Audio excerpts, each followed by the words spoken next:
Sí, con gusto les subo unas cuantas preguntas ahí, igual que el examen parcial 2 para que los vean, ¿ok? Así que denme tiempecito y los voy a ver. También tengo entendido que algunos me han hablado acerca de su examen, perdón, examen, de sus mapas, ¿sí? Notas de sus mapas. Entonces, ya tengo los correos, solo denme chancecito que son varios y pues los voy a ir solucionando de a poco. Ok, así que espero que para la otra semana ya esté todo resuelto.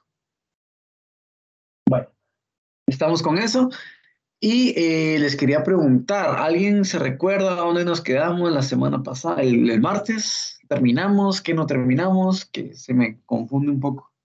Normalmente siempre me quedo en el mismo lugar con todas las secciones, entonces me es más fácil como seguir. En cambio, ahorita todos quedamos en diferentes lugares en las secciones, entonces por eso me pierdo un poco.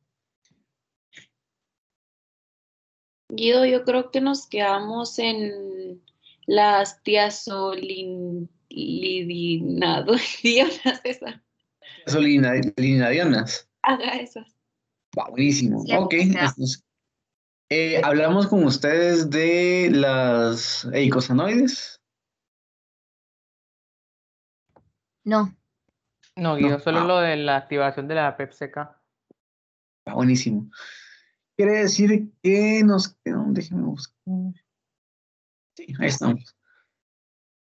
Buenísimo. Entonces vamos a ver esto de acá. Ok, quiere decir que con ustedes nos quedamos en esto, ¿sí? Acerca del recambio de triglicéridos que se va a dar entre tejido adiposo e hígado, hablamos de movilización durante la alimentación y en ayuno, ¿verdad? Veíamos qué pasaba, caen enzimas gluconeogénicas, ¿verdad? Y bueno, lo que vamos a ver, a concluir el día de hoy es acerca del metabolismo de colesterol e icosanoides. Bueno, entonces, relacionado con el colesterol, sí, lo bonito de esta ruta del colesterol es que nosotros no entramos en mayor detalle. ¿Por qué? Porque son como 40 reacciones, es un montón, ¿sí? Y bueno, nosotros hemos visto a lo largo de esta parte de lípidos que como, no sé si lo mencioné, personalmente es mi parte favorita. Los lípidos a mí me encantan, siento que hay una dinámica increíble ahí. En comparación tal vez a carbohidratos, que pues son un poco más rígidos en cuanto a cómo se metabolizan. En cambio, los lípidos son muy dinámicos y eso creo que me parece, bueno, me parece increíble.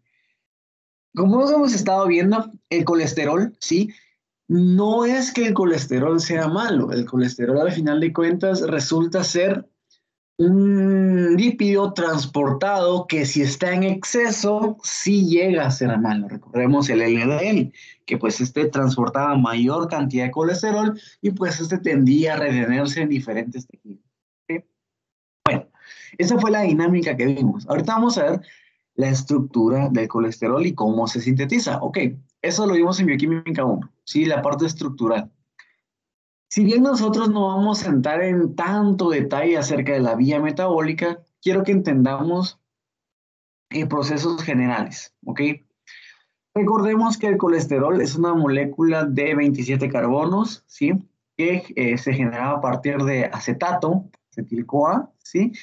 Y vamos a generar un intermediario que era el isopreno, por eso es que llamamos isoprenoide al colesterol, y esto daba como resultado una molécula con estos cuatro anillos. ¿Alguien se acuerda cómo se llamaban estos cuatro anillos? Esta es estructura base.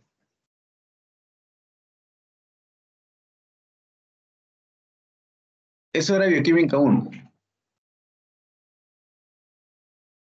Era el ciclo pentanopeido fenatreno. Exacto, sí, muy bien. Esa estructura base nosotros le llamamos ciclopentano per hidrofenantreno. ¿Ok? Y pues era una estructura básica a partir de la cual nosotros generábamos el colesterol. Muy bien. Entonces, vamos a ver cómo es la dinámica del colesterol. Sí, vamos a ver que para la síntesis de colesterol necesitamos cuatro pasos, cuatro fases realmente. Son cuatro fases, compuestas por muchísimas reacciones cada fase. Específicamente, la última necesita más o menos 25 reacciones. Entonces, obviamente, nosotros no vamos a ver todas las reacciones. Vamos a ver las fases generales. A ver, la primera fase nos dice que consiste en la condensación de 3 moléculas de acetato para dar lugar al mevalonato. ¿Ok? El mevalonato en una segunda fase se convierte en 2 isoprenos activos. ¿Por qué son activos? Porque tienen 2 grupos de fosfato. ¿Ok? En una tercera fase, esos isoprenos activos se polimerizan para formar escualeno, una molécula de 30 carbonos, ¿sí? Y posteriormente, en la fase 4, el escualeno se cicla para generar al colesterol. ¿Ok? Bueno, esas son las 4 fases de la síntesis de colesterol. ¿Alguien se recuerda cuál era la enzima reguladora de la síntesis de colesterol?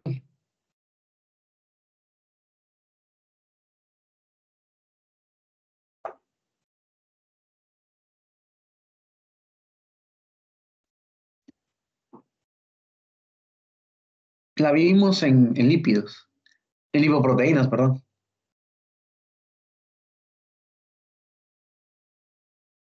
A ver, ¿alguien se recuerda? Era la diana de las estatinas. A ver, otro chivo. ¿No era la HMG-CoA reductasa? Exacto. Muy bien, la HMG-CoA reductasa. Vamos a ver que la HMG-CoA reductasa va a estar en la fase número 1. Ahí, perdón. En la fase número 1. Quiere decir que la regulación de todo esto de acá abajo está desde la fase 1. Y va a estar dada por la enzima HMG-CoA reductasa. ¿Ok? Que es, curiosamente, la HMG-CoA reductasa sintetiza mevalonato, reduciendo el HMG-CoA. Bueno, entonces, vamos a ver la fase 1 a detalle. Es la única fase que vamos a ver a detalle. ¿Por qué? Porque ahí está nuestra enzima reguladora. Bueno, entonces, ¿qué decía aquí? Que en la fase 1 es la condensación de 3 moléculas de acetato para formar mevalonato. Vamos a ver que la fase 1 inicia con 2 moléculas de acetilcoenzima A. Pregunto, ¿en qué parte de la célula se sintetiza colesterol?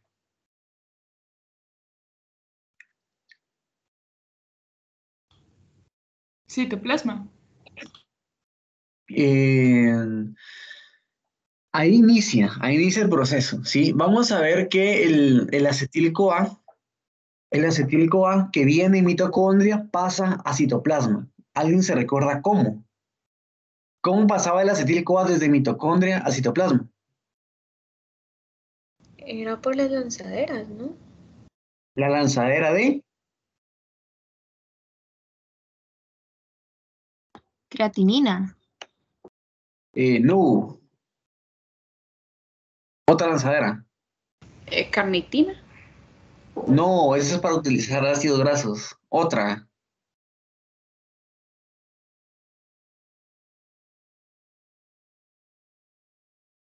A ver. De mitocondria a citoplasma, el acetil-CoA. De citrato piruvato. Exacto, era la lanzadera de citrato, ¿ok? La lanzadera de citrato era la que nos permitía pasar desde acetil-CoA, que se condensaba con oxalacetato, generamos citrato en mitocondria, el citrato viaja a citoplasma, hay transportadores de citrato, y en citoplasma teníamos a la enzima citrato liasa, que rompía en acetil-CoA, citoplasmático, y oxalacetato citoplasmático. El oxalacetato, pues, en forma de malato, pues podía regresar a la mitocondria. ¿Ok? Y el acetil-CoA se iba a ¿qué? A hacer lípidos y en este caso a hacer colesterol. ¿Ok? Lo interesante del colesterol es que si bien los procesos biosintéticos se dan en citoplasma, cuando hablamos de colesterol vamos a ver que se va a dar la síntesis en el retículo endoplasmático. ¿Sí? El acetil-CoA viaja hasta el retículo endoplasmático y ahí se continúa la síntesis de colesterol. ¿Ok? Bueno, entonces, 2 moléculas de acetil-CoA se condensan mediante una tiolasa. Recordemos que las tiolasas condensan liberándose coenzima A, generando el acetoacetilcoenzima A. Eso seguro les suena a ustedes de cuerpo cetónico, ¿sí? El acetoacetil-CoA se condensa con otra molécula de acetil-CoA. En este caso, lo que nos interesa es el grupo acetilo, liberando coenzima A. El grupo acetilo se agrega al acetoacetil-CoA generando HMG-CoA, que es el beta-hidroximetilglutaril coenzima A. ¿Sí? Mediante la enzima, obviamente, HMG-CoA sintetizamos HMG-CoA. Bueno, sin uso de energía, ¿verdad? Bueno, después el HMG-CoA se reduce. ¿Qué se va a reducir? Este carbonilo. Vean, este carbonilo pasa de ser un carbonilo a un hidroxilo, mediante la enzima HMG-CoA reductasa mediada por NADPH. ¿Ok? Reducimos y liberamos coenzima A, generando al mevalonato. Este es el punto de control de la síntesis de colesterol, ¿sí? La HMG-CoA reductasa, que esta va a estar sujeta a modificación mediante, a regulación mediante modificación covalente, ¿sí? Mediada por nivel hormonal, y regulación alostérica, que vamos a ver cómo funciona esta regulación alostérica.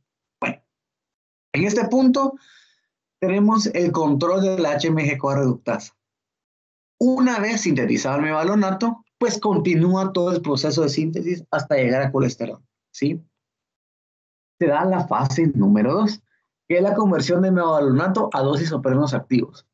No espero que se sepan todas las enzimas, solo quiero que vean los procesos. Vean, mevalonato, 1, 2, 3, 4 reacciones llevan a la formación de isoprenos activos, ¿sí? Como les digo, no vamos a entrar en detalle de estas enzimas, no. Isoprenos activos. Perfecto, ya tenemos los isoprenos listos para ser condensados, que esto es la fase 3, la condensación de isopreno para formar escualeno. Condensamos 1, 2, 3, 4 moléculas de isopreno para generar escualeno, ¿sí? El escualeno es una molécula de 30 carbonos. Posteriormente tenemos la fase 4, que es la conversión de escualeno en el núcleo esteroideo de 4 anillos. ¿Vean? Pasamos de escualeno a larnoesterol. Y de larnoesterol al colesterol son más o menos 20 reacciones. Sí, es un montón. Dando como resultado colesterol como producto de la condensación de 3 moléculas de acetil-CoA. ¿Okay? ¿Queda claro esto? Como les digo, no vamos a entrar en detalles, no quiero que se sepan la escualeno monoxigenasa ni la pereniltransferasa, nada. Con que ustedes sepan la función que tiene la HMG-CoA reductasa en la síntesis de colesterol, pues está bien, ¿sí? Que sepan esta primera fase, cómo funciona, ¿ok? Bueno, ok, estamos con esto. ¿Alguna duda de las 4 fases?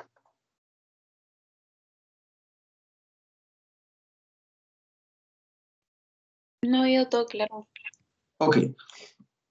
Como les decía, pues, un poco general esta parte. ¿A dónde va el colesterol? Bueno, el colesterol puede esterificarse de la forma más común mediante la ACAT, la enzima ACAT, que es la acil-CoA, colesterol, aciltransferasa, ¿sí? A, acil-CoA, colesterol, C, aciltransferasa, ¿ok? Esto lo que va a hacer es transferir un ácido graso CoA al grupo hidroxilo esterificándolo. A ver, ¿por qué es importante el colesterol esterificado? ¿Dónde encontramos colesterol esterificado?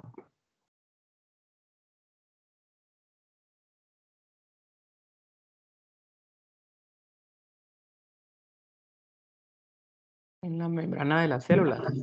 Exacto. No. En la membrana de la célula lo que encontramos es colesterol libre, ¿sí? Sí, me Recordemos que el refiero al colesterol... interior. Ajá, O sí. sea, Lo- lo que está dentro, ¿no? exacto, lo vamos a ver en las lipoproteínas. Las lipoproteínas van a estar cargadísimas de colesterol esterificado. ¿Se recuerdan? Recordemos un poquito esto. Vamos a ver. Las lipos. Vamos a ver aquí. ¿Recuerdan de esto? Que en la parte interior nosotros íbamos a tener colesterol esterificado, ¿sí? Parte interior.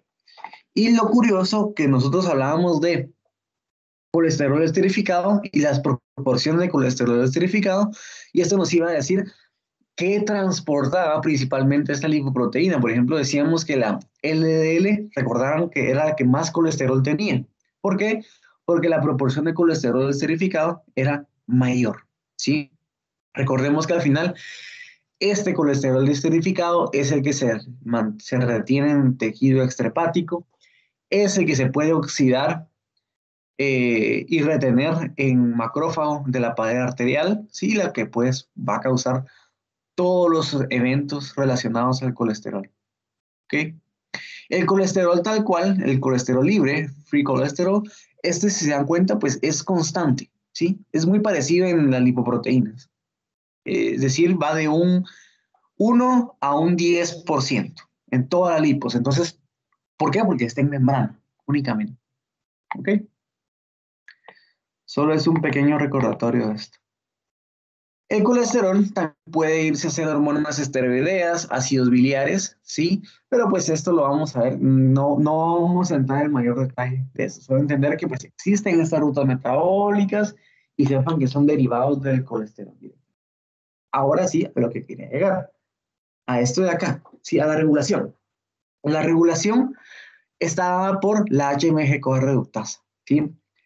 Como les dije hace un ratito, la HMG-CoA reductasa puede sufrir regulación mediante modificación covalente y lo que vamos a tener es fosfatasas y quinasas que van a estar fosforilando y desfosforilando a la enzima, activándola o reprimiéndola, ¿sí? Recordemos, insulina activa vías de fosfatasas o quinasas. Fosfatasas. A ver, fosfatasas, muy bien. Entonces, la insulina va a activar la vía de las fosfatasas, desfosforilando a la reductasa, activándola, ¿sí? Mientras que el glucagón activa vía de quinasas, la proteína quinasa A, recordemos. Y pues esta va a fosforilar, inactivándola. Esto es muy importante. Si se dan cuenta, hasta el momento hemos hablado de muchas cosas que puede causar la insulina y el glucagón, ¿sí? Factor hormonal, hiperglicemia y hipoglicemia. A ver, por ejemplo, en un caso de la hiperglicemia, nosotros hablábamos que la hiperglicemia pues aumentaba la glucosa en sangre. Estoy hablando desde la primera clase, ¿sí? La glucosa era recibida por el páncreas mediante el receptor GLUT2, ¿sí? Se hacía glucólisis, ciclo del ácido cítrico, aumentaban los niveles de ATP, se bloqueaban los canales de potasio, se abrían canales de calcio y esto permitía la secreción de insulina. Bueno. La insulina en torrente sanguíneo pues va a ser recibida por sus receptores, ¿sí?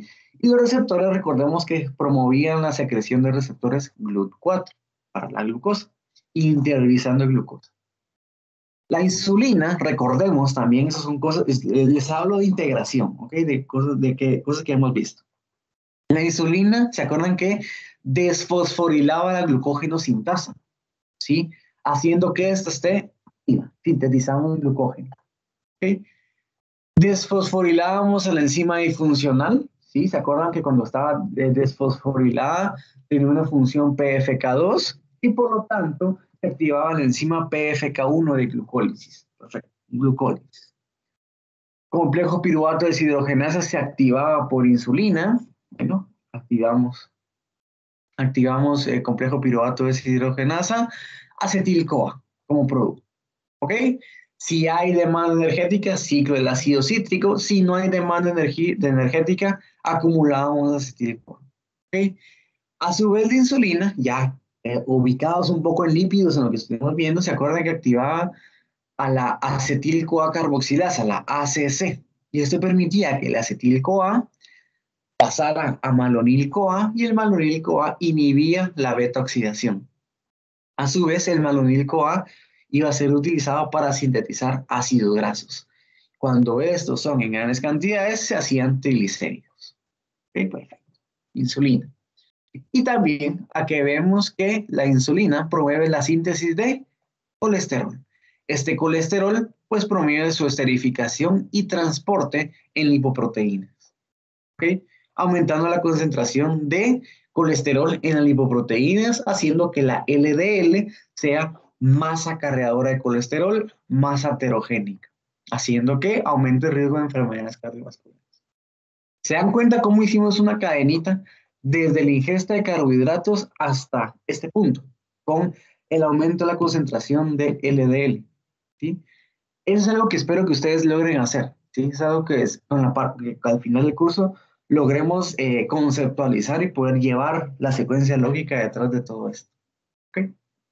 Bueno, entonces, la HMG-CoA reductasa también va a tener una modificación alostérica en donde el colesterol, vean, el colesterol se une a la reductasa y esto promueve su degradación, su proteólisis.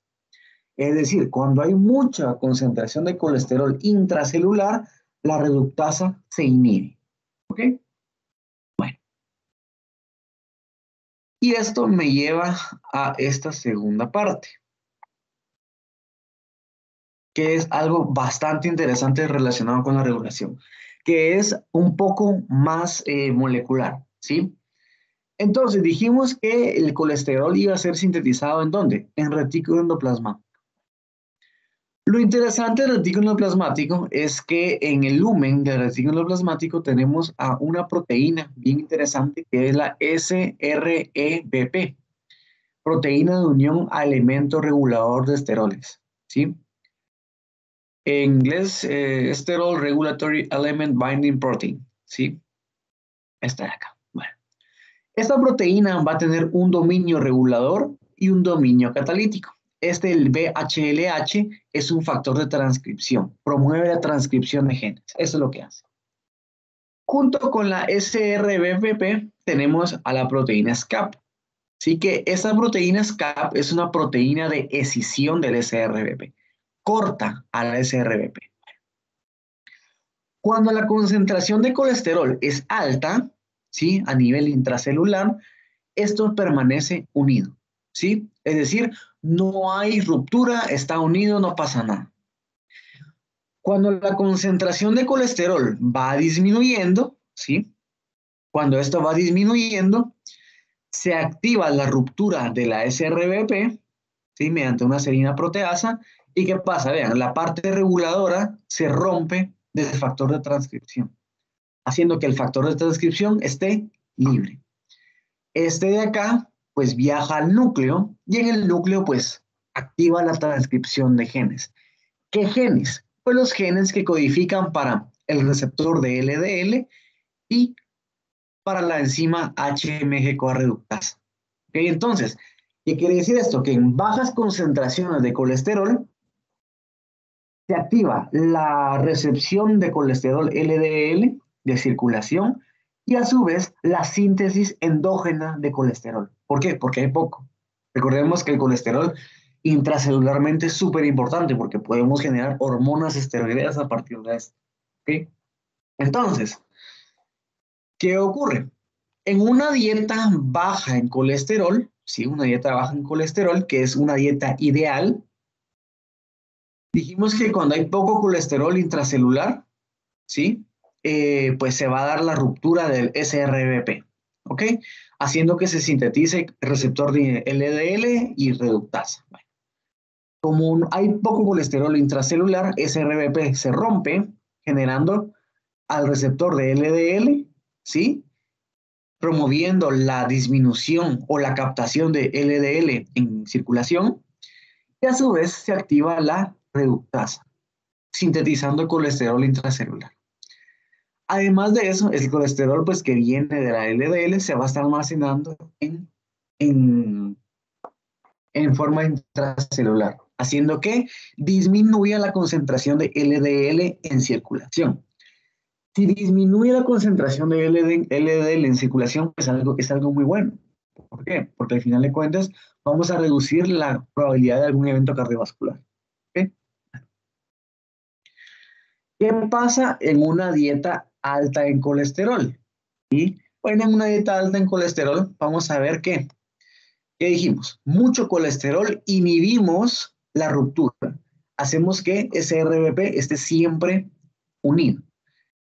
Por lo tanto, al estar siempre unido, no hay síntesis del receptor de LDL, así como tampoco hay una actividad de la reductasa. Pero ¿cuál es el efecto? El efecto va a ser que el LDL en circulación esté por las nubes, ¿sí? Esté arriba de los valores normales y por lo tanto aumente el riesgo de un evento cardiovascular, ¿sí? Y todo el colesterol que va a estar intracelularmente va a ser de la dieta, ¿ok? Y de ahí el uso de las estatinas. Recordemos que las estatinas eran inhibidores de la HMG-CoA reductasa. Teníamos atorvastatina, la lovastatina, pramvastatina, simvastatina, que esos inhibían a la reductasa. Por lo tanto, si yo tengo una dieta alta en colesterol y uso estatinas, ¿sí? ¿Qué va a ocurrir? Pues lo que va a ocurrir es que a pesar de que la concentración de colesterol va a ser alta, ¿sí? Las estatinas van a estar inhibiendo a la reductasa, ¿ok? Entonces, ¿qué habíamos dicho? Cuando la concentración de colesterol intracelular es baja, ¿sí? Porque en este caso el colesterol no va a haber colesterol intracelular, ¿sí? Debido a la inhibición de la enzima que lo sintetiza, aquí va a haber poco colesterol. Por lo tanto, la SRBP se activa. Generamos receptores de LDL y activamos a la reductasa. Entonces, SRBP activo, ¿qué queremos? Generar esto de acá, receptores de LDL. ¿Para qué? Para que la concentración de LDL en circulación disminuya. Es algo que nosotros buscamos. ¿Ok? Bueno, entonces con esto interiorizamos colesterol y recordemos que el colesterol, además de esto, va a inhibir a la reductasa. Junto con las estatinas, hacemos que el colesterol intracelular esté en valores óptimos y suficientes como para que la SRBP esté continuamente activa. ¿Okay?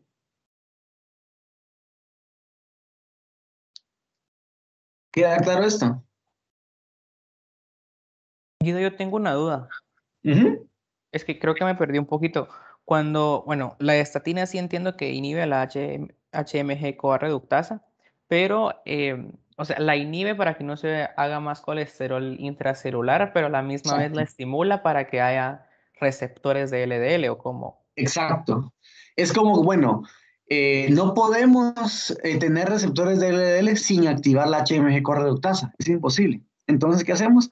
Las estatinas bloqueamos esta de acá, haciendo que únicamente nos funcione el receptor de LDL.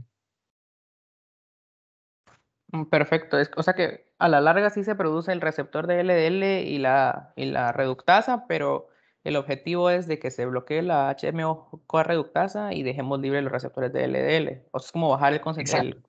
Es como la estatina funciona como que la vía en donde tenemos el colesterol bajo, ¿verdad? De la dieta, más o menos. Es como hacer esa idea a la célula. Al final de cuentas, engañamos a la célula, eso es. Perfecto, gracias, Guido. Y esto mismo ocurre para el tratamiento de hipercolesterolemia familiar. Si las personas con hipercolesterolemia familiar usan estatinas. ¿Por qué? Porque estas personas, sí, vamos a ver acá, estas personas, su nivel, es como que, para esas personas es como que tuvieran esto de acá, este escenario, el de alto consumo de colesterol. Sí, es como que tuvieran esto de acá. ¿Por qué? Porque su concentración de receptores LDL va a ser muy, muy baja. ¿Sí? Entonces, lo que se hace es inhibir, tomar estatinas, ¿sí? ¿Para qué? Para que la concentración de colesterol intracelular disminuya, ¿sí? Para inhibir a la reductasa, haciendo que de alguna forma se activa el SRBP y se promueva la mayor cantidad de receptores de LDL que se pueda. Si se producen 100, ¿sí? Si un 100% que se produce, probablemente un 80% vaya a estar mutado. Pero ese 20%, estos 20 receptores de LDL que están buenos, que son de buena calidad, van a poder ingresar LDL, haciendo que disminuya la concentración en plasma, ¿sí? Entonces, Aquí lo que hacemos es, en esas personas es forzar a la síntesis de receptores de LDL, que van a estar mutados, tal vez, un 80%, un 90%, pero más de algunos van a funcionar. Y a esos pocos les apostamos y les decimos, bueno, interioricen LDL. ¿Por qué? Porque los niveles en plasmas van por las nubes. ¿Sí? Guido, una duda. ¿Sí? ¿Y qué sucede si todos los receptores están mutados? O sea, puede darse que, como, igual que en la diabetes, ¿no? Que igual que esté todo mutado, ¿qué otro método habría para tratarlo? En ese caso, si hay un 100% de receptores LDL mutados, pues tenemos que promover otras cosas. Por ejemplo, esa persona no puede estarse medicando. Podemos, obviamente, con medicamento, pero si ese medicamento no le va a ser funcional, tenemos que utilizar otras formas. ¿Cuál es la otra forma? De utilizar LDL, ejercicio, actividad física. ¿Sí? De esta forma, logramos que la concentración de LDL en circulación disminuya. ¿Por qué? Porque hay gasto energético, beta oxidación, movilización de grasas, de triglicéridos desde el tejido adiposo hasta el músculo. Entonces, con esto lo que hacemos es forzar al LDL que se almacene en tejido adiposo y no en macrófago de pared arterial, ¿sí? ¿Por qué? Porque lo que hacemos es tener una alta demanda energética. El LDL, recuerden, el tejido extrahepático es el foco de atención del LDL, ¿sí? Tejido extrahepático nos estamos refiriendo a tejido adiposo. Entonces, si tenemos tejido adiposo que necesita más combustible, más reservas, el LDL va a esos lugares y pues evita su oxidación en macrófago, que es donde se va el evento cardiovascular. Ok, muchas gracias. Ok, bueno. Entonces, al final de cuentas, es apostarle al metabolismo de lípidos, de lipoproteínas, ¿sí? Es apostarle a la dinámica de lipoproteínas en este caso. Bueno, estamos con esto. Terminamos el colesterol, ¿sí? Y pues al final de cuentas, lo complementamos con lo que empezamos a ver al final al inicio del tema de lípidos, ¿ok? ¿Alguien tiene alguna duda sobre esto?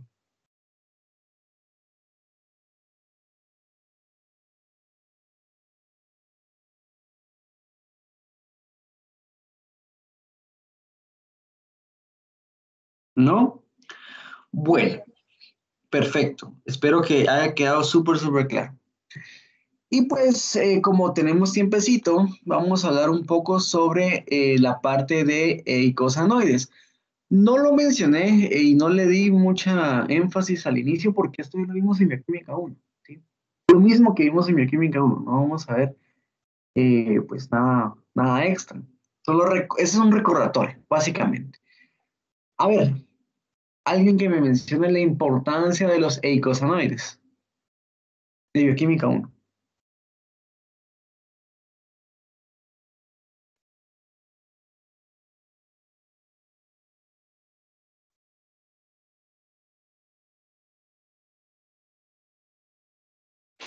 Yo me recuerdo que estaban relacionados a procesos de dolor, fiebre, inflamación.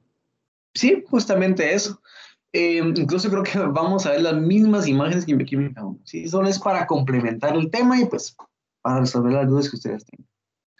Justamente eso, ¿verdad? Las prostaglandinas eran moléculas señalizadoras que pues activaban procesos inflamatorios, ¿sí? Dolor y fiebre. Entonces, todo iniciaba con el ácido araquidónico. Recordemos que el ácido araquidónico es un ácido graso poliinsaturado, ¿sí? Es decir, es un ácido graso que viene de la dieta. Recordemos que nosotros no podemos hacer este tipo de ácidos grasos insaturados. Viene de la dieta, haciéndolo un ácido graso esencial. Bueno, entonces, el ácido araquidónico, pues almacenado en membrana, tenemos a la fosfolipasa A. Recordemos que la fosfolipasa A liberaba al ácido araquidónico de la membrana. El ácido araquidónico pues iba a ser metabolizado por la COX, ¿alguien se recuerda qué significaba COX?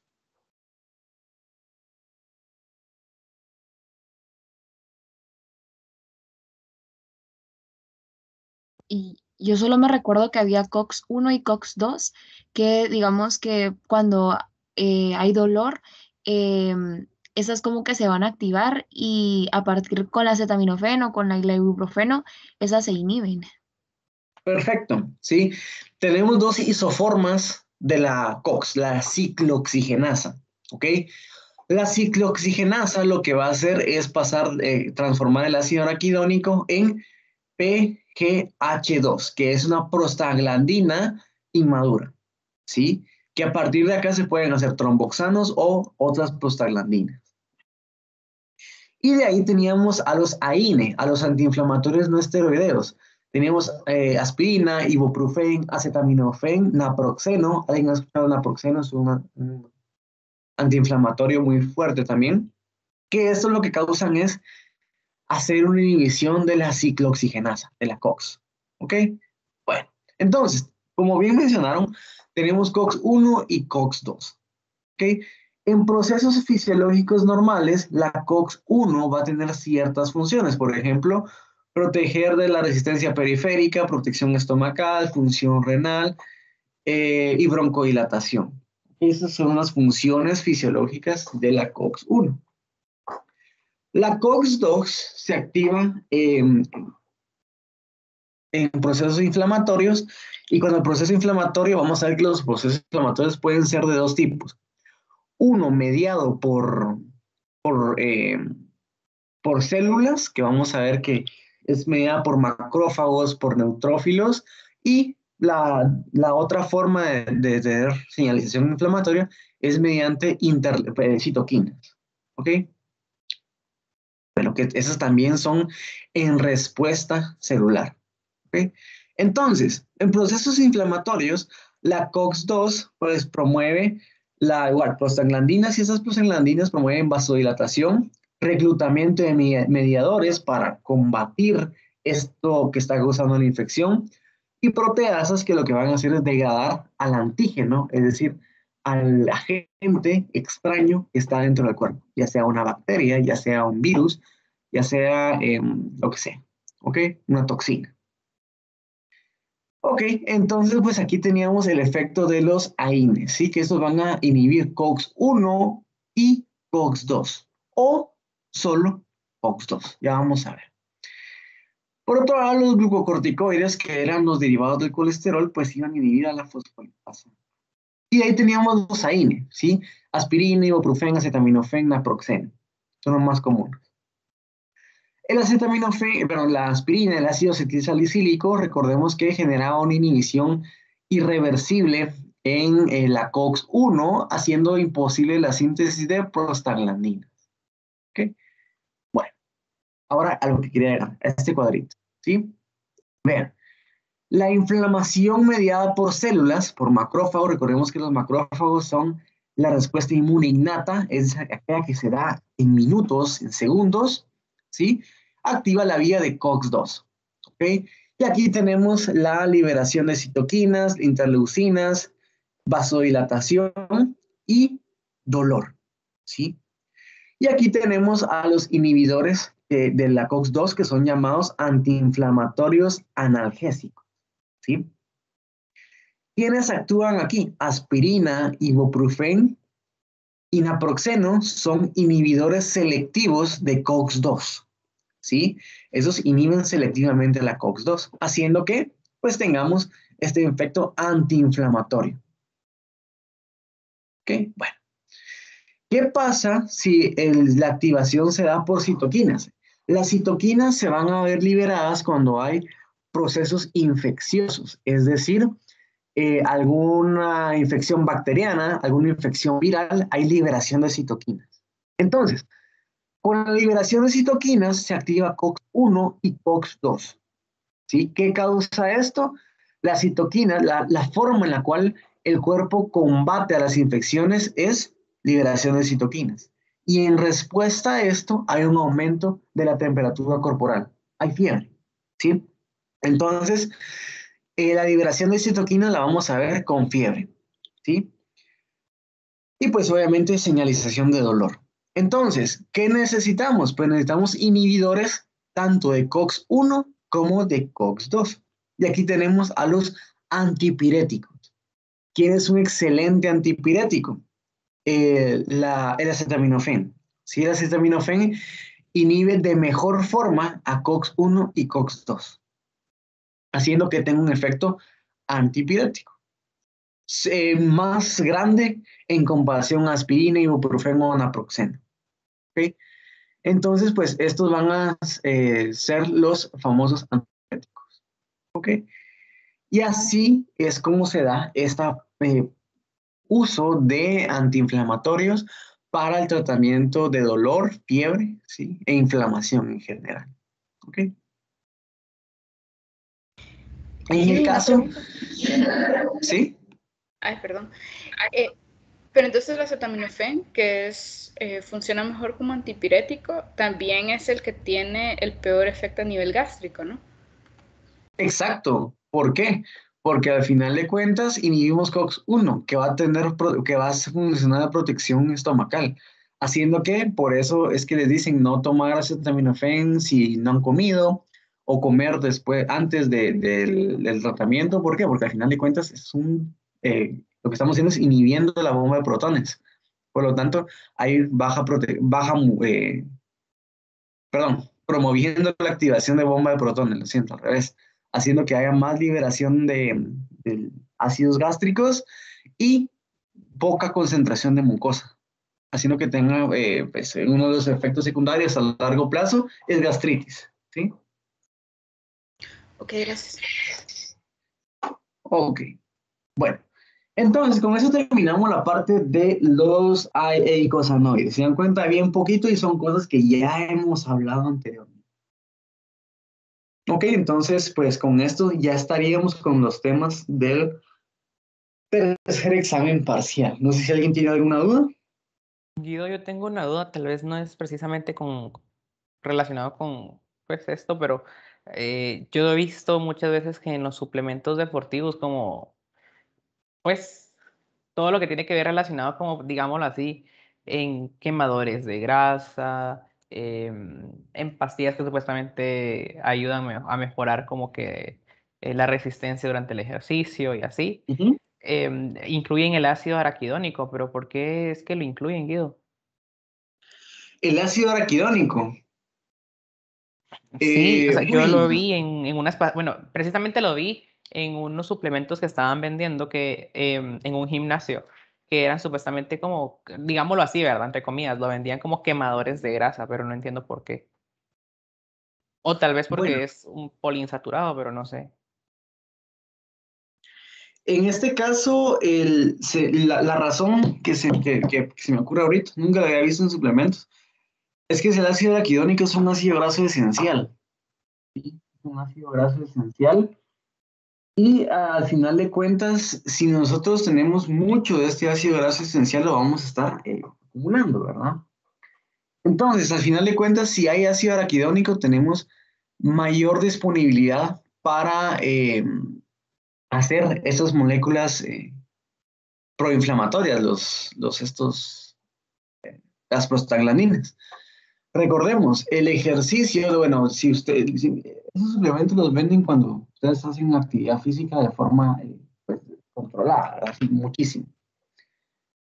Entonces, al final de cuentas, si ustedes están haciendo ejercicio, lo que están haciendo a nivel muscular es daño, ¿sí? Levantando pesas y todo eso es daño muscular.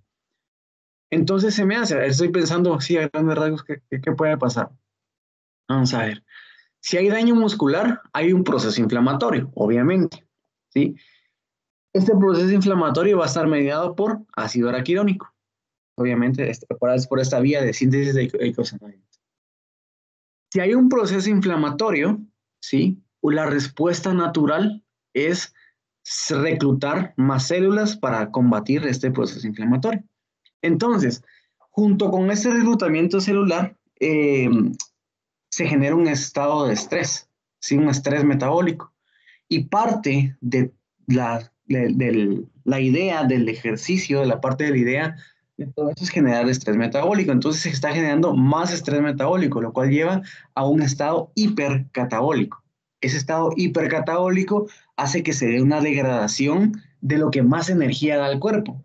¿Qué es lo que más energía da al cuerpo? Las grasas. ¿Sí? Entonces se empiezan a reclutar grasas. Ese estado hipercatabólico lo podemos replicar, por ejemplo, en una persona con cáncer. Si una persona con cáncer va a estar en un estado hipercatabólico. Por eso es que esas personas, si se dan cuenta, empiezan a perder peso, ¿sí? A reducir talla. ¿Por qué? Porque después de las grasas, ¿qué les queda? Los aminoácidos, los músculos. La diferencia es que el cáncer es un estado hipercatabólico prolongado. El ejercicio es un estado hipercatabólico de corta duración, haciendo que tengamos la utilización de grasas. Eso es lo que yo puedo formular en este momento. No sé si a alguien se le ocurre otra idea.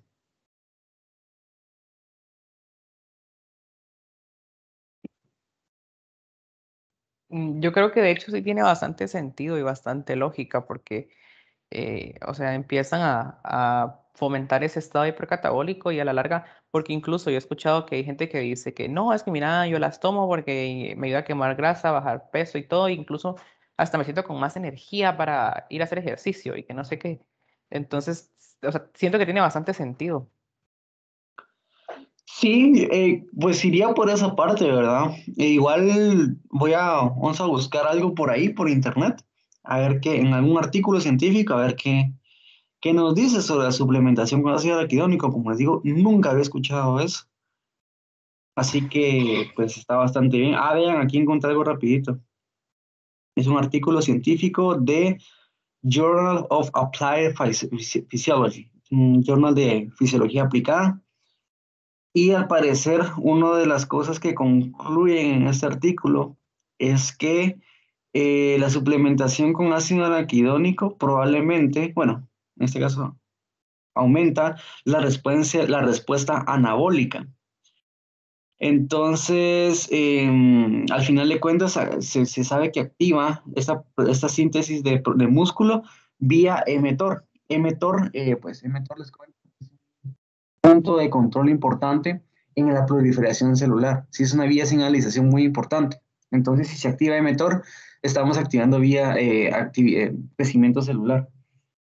Bueno, y eso es lo que mencionan en este artículo, así buscando rapidito. Si alguien encuentra algo más, pues lo podemos comentar. Creo que está bastante interesante a discutir ese tipo de suplementación, ¿verdad?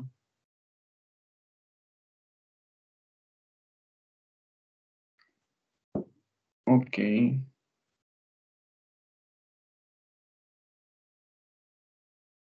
vamos a ver. Si alguien encuentra algo ahorita rapidito buscando, me avisa, ¿sí? Así lo podemos discutir de una vez. Yo estoy buscando también en mi teléfono. Ok, vamos a ver.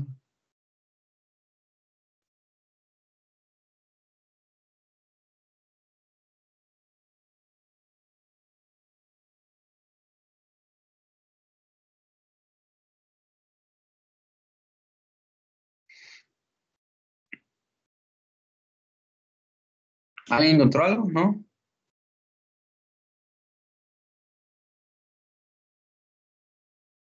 Aún no oído. Pero, o sea, sí los he visto en los suplementos, pero no hay como artículos. No sé si alguno de ustedes ha hablado acerca de los termogénicos, de los suplementos termogénicos,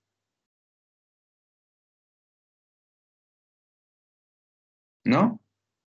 No, la verdad no. Les voy a enseñar.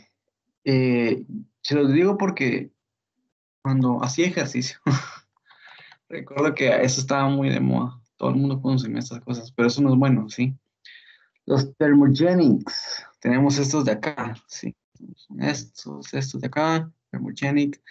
Se los venden como generadores de calor, ¿sí? Y bueno, yo vi en ese tiempo, ¿qué es lo que tomaba? Bueno, yo no tomaba nada, ¿sí?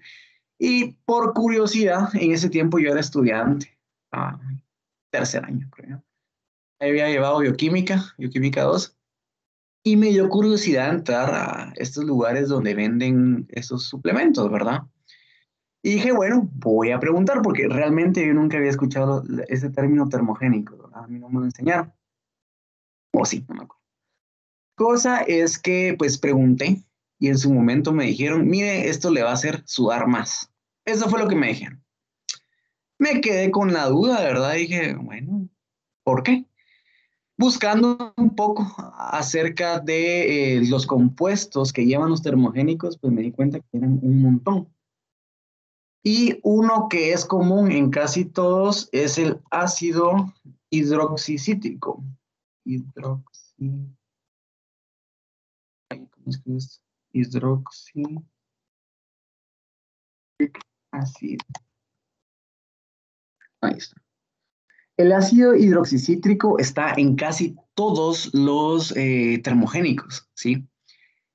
Y bueno, en ese momento, bueno, me puse a pensar, bueno, un ácido hidroxicítrico es un derivado del ácido cítrico, obviamente. Buscando un poco más, me di cuenta que el ácido hidroxicítrico es un inhibidor de la citrato liasa, sí, es un inhibidor competitivo de citrato liasa. A ver, ¿dónde está citrato liasa?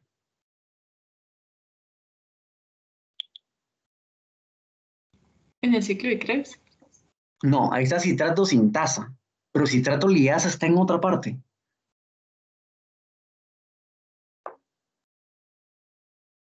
¿Alguien se acuerda?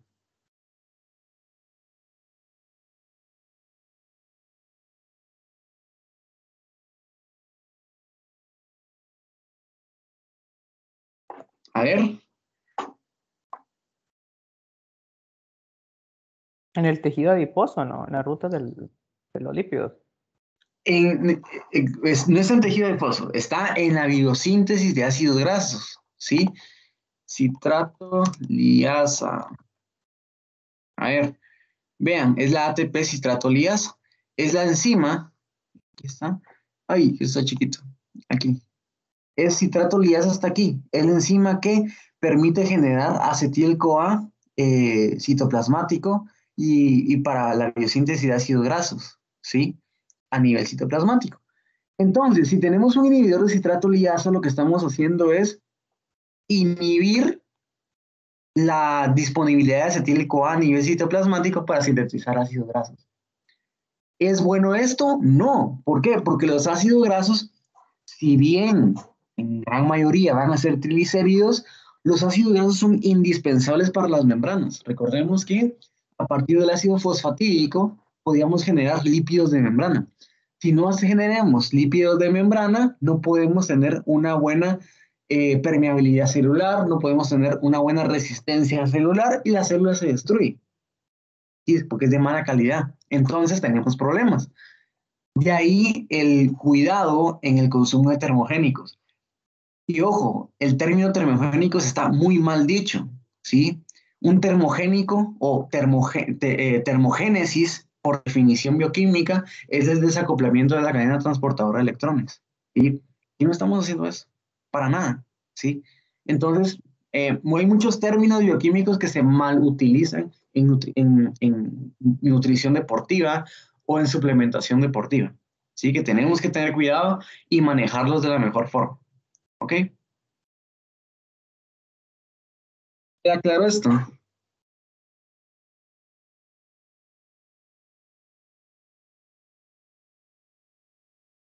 Sí, Pero entonces, en Sí, Guido. esto se genera calor de alguna forma. No, para nada.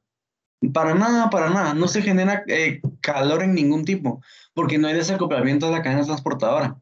Por eso les digo, el término está muy mal empleado, ¿sí? Muy mal empleado. Es puro marketing, ¿sí? Eso de termogénicos, ¿no? Aquí lo que están haciendo es inhibir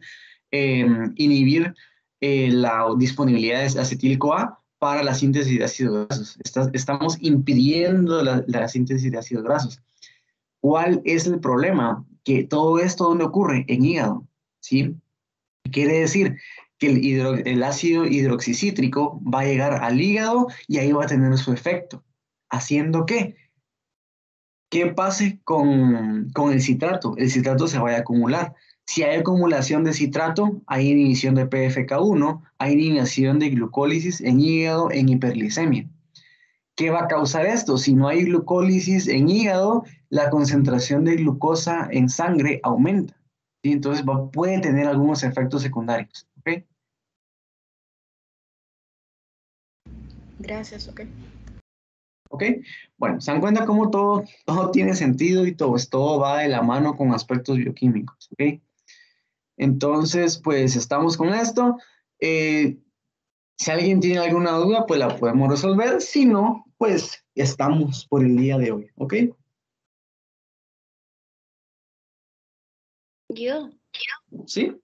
es que yo solo tengo una duda. Cuando estaba hablando de los AINES, me quedó la inquietud de la diferencia entre el ibuprofeno y el acetaminofén, porque yo estuve en una jornada médica y de hecho a pacientes que tenían como reflujo, en vez de recetarles ibuprofeno, les recetaban acetaminofén. Y, o sea, lo que me recuerdo es que el acetaminofén tenía un daño a nivel hepático y el ibuprofeno a nivel gástrico, pero ahorita me confundí porque también hablaron del acetaminofén a nivel, que tenía un efecto a nivel gástrico. Ok, en este caso, vamos a ver recordame qué fue lo que dijo. Otra vez, perdón. Que el acetaminofén tenía como o sea, un daño a nivel hepático y el Ajá. ibuprofeno a nivel gástrico. Pero ahorita ustedes estaban comentando que el acetaminofén también, o sea, lo recomendaban más para el dolor o sea, ya no lo recomendaban para cuando había dolor de estómago. Bueno, en este caso, recordemos que los AINE, aspirina, ibuprofeno, naproxeno, si bien van a tener preferencia por COX-1, ¿sí? Si bien van a tener, perdón, por COX-2, esos no son 100% específicos. ¿Sí? Quiere decir que de 100 moléculas de ibuprofeno o aspirina, por ejemplo, un 75% se van a ir a COX-2 y el resto a COX-1. ¿Sí? A eso me refiero. No van a ser 100% selectivos por una COX, sino que pues van a ser en su mayoría ir a uno. Por eso es que en general todos los AINES causan repercusiones gástricas, todos. Pero el que causa más repercusiones gástricas, pues va a ser aquel que inhiba en un 50-50 a COX-1 y COX-2. En este caso, las repercusiones gástricas no son comparables con las repercusiones hepáticas del acetaminofén, ¿sí? El acetaminofén, recordemos que se metaboliza por el citocromo P450, en el mismo lugar donde se metaboliza el etanol. Entonces, si hay mucho acetaminofén, se producen compuestos tóxicos que pues van a generar apoptosis a nivel celular hepático. Entonces ahí tenemos problemas. Si ponemos en una balanza problemas hepáticos versus problemas gástricos, obviamente preferimos los problemas gástricos a los hepáticos. Por eso es que a veces el ibuprofeno es más reconocido y más utilizado. Ah, ok. Gracias, Guido.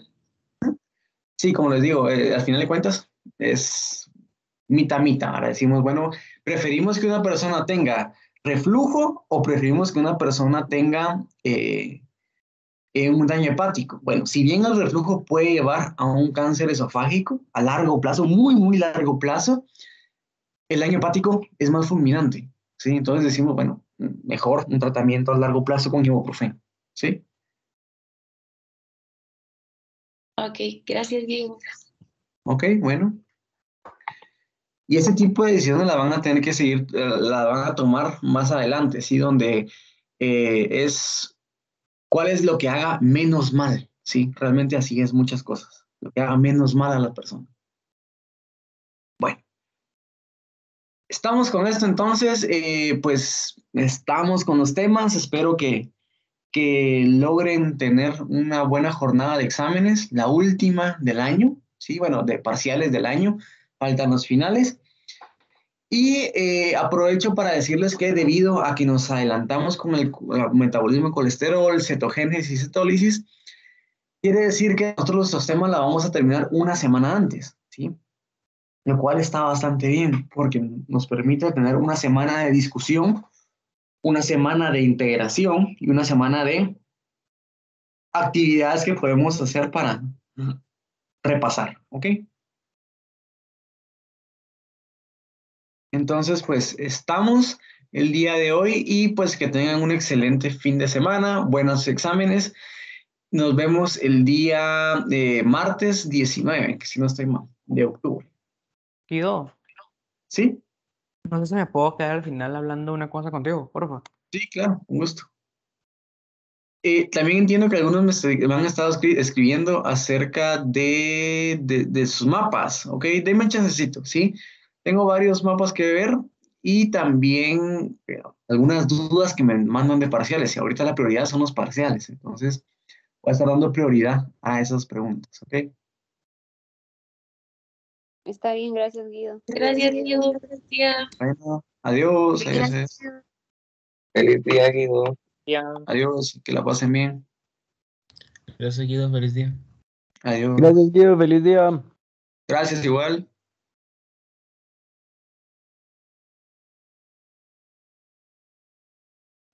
Bueno, Guido,